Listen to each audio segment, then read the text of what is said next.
요즘 뉴스를 보면 멀쩡하던 분이 갑자기 쓰러졌다. 갑자기 심장이 멈췄다. 이런 안타까운 소식을 자주 접하죠.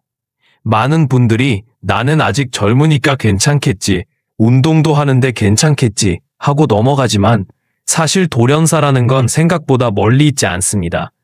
특히 오늘 이야기할 부정맥은 심장이 보내는 작은 신호를 놓치면 정말로 몇 초 만에 생명을 잃을 수 있는 무서운 병입니다.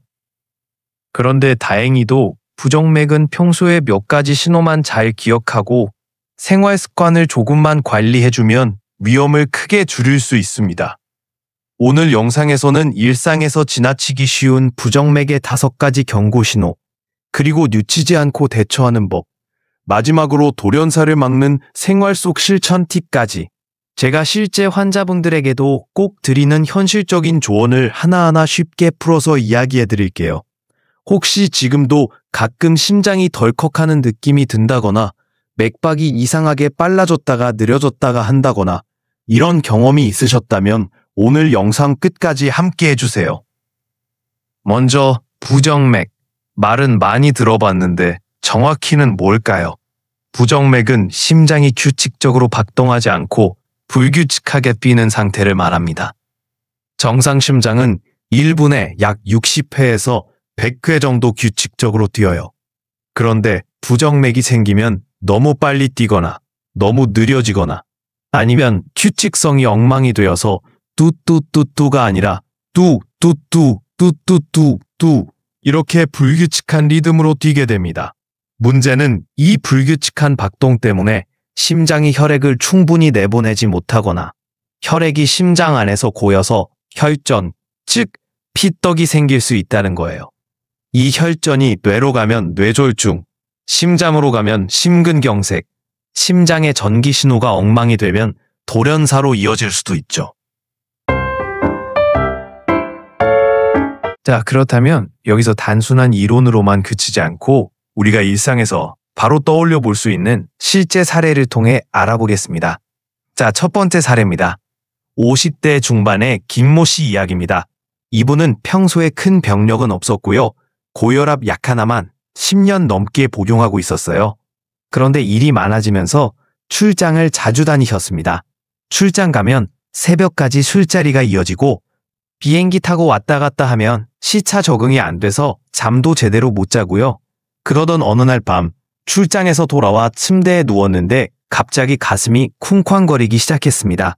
그냥 맥박이 빠른 게 아니라 정말 심장이 튀어나올 것 같다는 표현을 하셨어요. 처음엔 피곤해서 그렇겠지 하고 넘겼대요. 그런데 며칠 뒤에도 똑같은 증상이 오더니 회의 중에도 두근거림이 멈추질 않더랍니다. 결국 병원에 왔는데 심전도 검사해서 심방세동 진단을 받았어요. 심방세동은 부정맥 중에서도 가장 흔하고 돌연사, 뇌졸중 위험이 큰 상태죠. 혈액이 심방 안에서 정체되면서 피떡, 혈전이 만들어지고 그게 뇌혈관으로 튀면 갑자기 반신마비가 오거나 말을 못하게 될 수도 있는 겁니다. 이분은 다행히 발견이 빨라서 리듬 조절 약물과 항응고제 치료로 큰 합병증 없이 관리가 됐어요.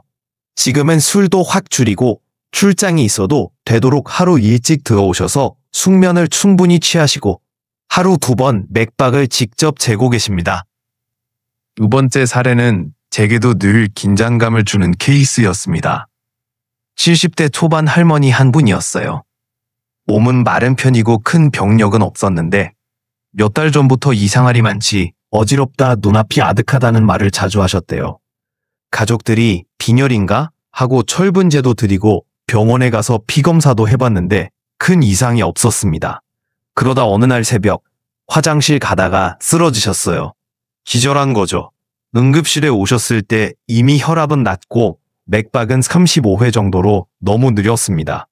정밀 심전도 검사와 24시간 홀터 모니터링을 해보니 섬액성 부정맥, 즉 맥박이 지나치게 느려지는 부정맥이 원인이었습니다. 이분은 결국 인공 심박동기를 심었습니다. 심장이 너무 늦게 뛰면 필요한 순간에 전기 신호를 넣어서 심장이 일정 속도로 뛰게 해주는 작은 기계죠. 지금은 덕분에 실신이 완전히 사라졌고 할머니는 요즘도 동네 뒷산을 매일 산책 다니십니다. 나 이렇게 실제 사례를 들으니 혹시 나도? 하고 떠오르시는 분들 계시죠? 마지막으로 환자분들이 실제로 자주 주시는 추가 질문 몇 가지를 더 드려볼게요. 부정맥 약을 먹으면 평생 먹어야 하나요? 부정맥의 종류에 따라 다릅니다. 심방세동처럼 만성화되기 쉬운 경우는 꾸준히 항응고제나 리듬 조절약을 복용해야 하는 경우가 많습니다.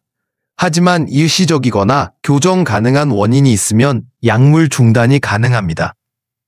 맥박은 어떻게 재야 하나요? 손목 맥박은 엄지손가락 쪽, 손목뼈 아래에 두 손가락을 얹고 1분 동안 뛰는 횟수를 직접 세면 됩니다. 요즘은 스마트워치로 자동 측정도 가능하죠. 부정맥이 있으면 운동하면 안 되나요? 무조건 아닙니다. 오히려 과격한 운동은 주의해야 하지만 가벼운 유산소 운동과 걷기는 도움이 됩니다. 다만 증상이 있을 땐 휴식이 먼저입니다.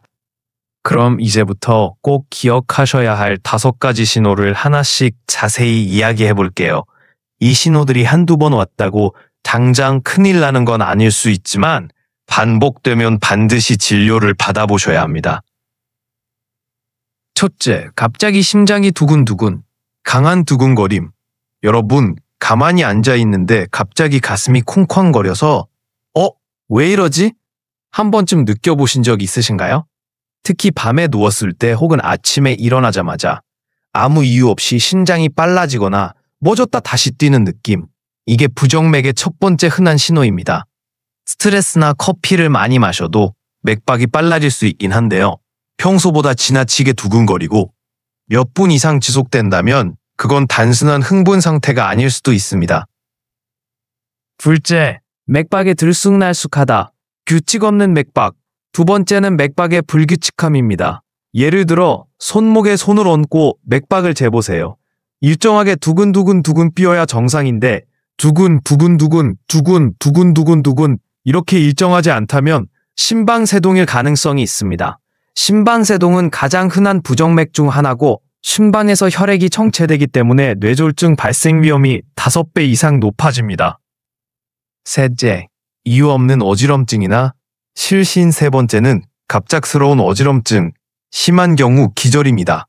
심장이 불규칙하게 뛰면 뇌로 가는 혈류가 줄어들기 때문에 평소엔 멀쩡하다가 갑자기 눈앞이 핑 돌거나 아예 몇 초 동안 의식을 잃기도 해요. 특히 연세가 있으신 분들은 피곤해서 그런가 보다 하고 넘기시는데 실제로는 심각한 부정맥이 숨겨져 있을 수도 있습니다. 넷째, 가슴 답답함, 숨 참음, 이상 피곤감. 네 번째는 가슴이 갑자기 답답하거나 숨이 찬 느낌, 그리고 설명할 수 없는 피곤함입니다. 심장이 혈액을 제대로 못 내보내면 온몸이 산소를 못 받기 때문에 평소에는 아무렇지 않던 계단 오르기도 숨이 차고 가슴이 답답하거나 피로가 극심해집니다.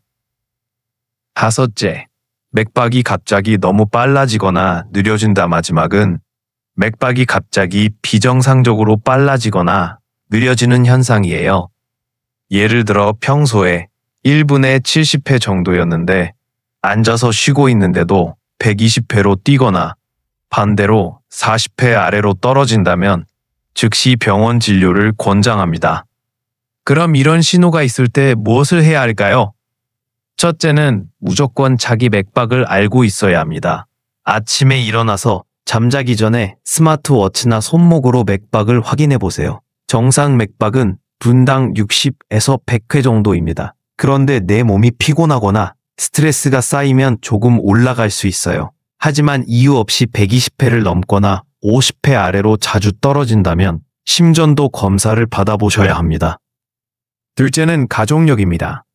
부정맥이나 돌연사 가족력이 있으면 특히 심방세동 같은 건 유전적인 경향이 있기 때문에 정기검진이 필수입니다.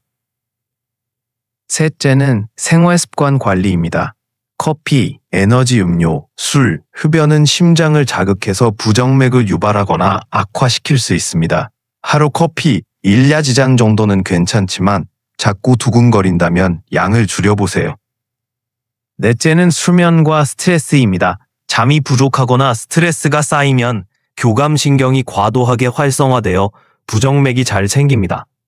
규칙적인 수면 습관을 들이고 잠들기 전 스마트폰 대신 가벼운 독서나 스트레칭 추천드립니다. 마지막은 꼭 필요한 정밀 검사입니다. 증상이 자주 있으면 홀터 심전도라고 해서 24에서 48시간 동안 착용하는 기계를 통해 언제 부정맥이 나타나는지 정확히 기록할 수 있습니다. 필요하다면 신장 초음파나 전기 생리학 검사까지 진행해 심장의 구조적 문제를 확인합니다. 여러분, 오늘 말씀드린 5가지 신호와 이 작은 실천만으로도 돌연사 위험은 정말 크게 줄일 수 있습니다. 심장은 늘 신호를 보냅니다. 우리가 그 신호를 무시하느냐, 귀 기울이느냐가 관건입니다. 혹시 오늘 내용이 마음에 남았다면 부디 가족과 지인들에게도 꼭 알려주세요. 작은 실천이 큰 생명을 지킵니다. 좋아요, 구독, 알림 설정으로 함께 건강 지키세요. 저는 또 다음에 더 유익한 이야기로 찾아올게요. 여러분의 심장이 오늘도 고르게 뛰길 바랍니다. 감사합니다.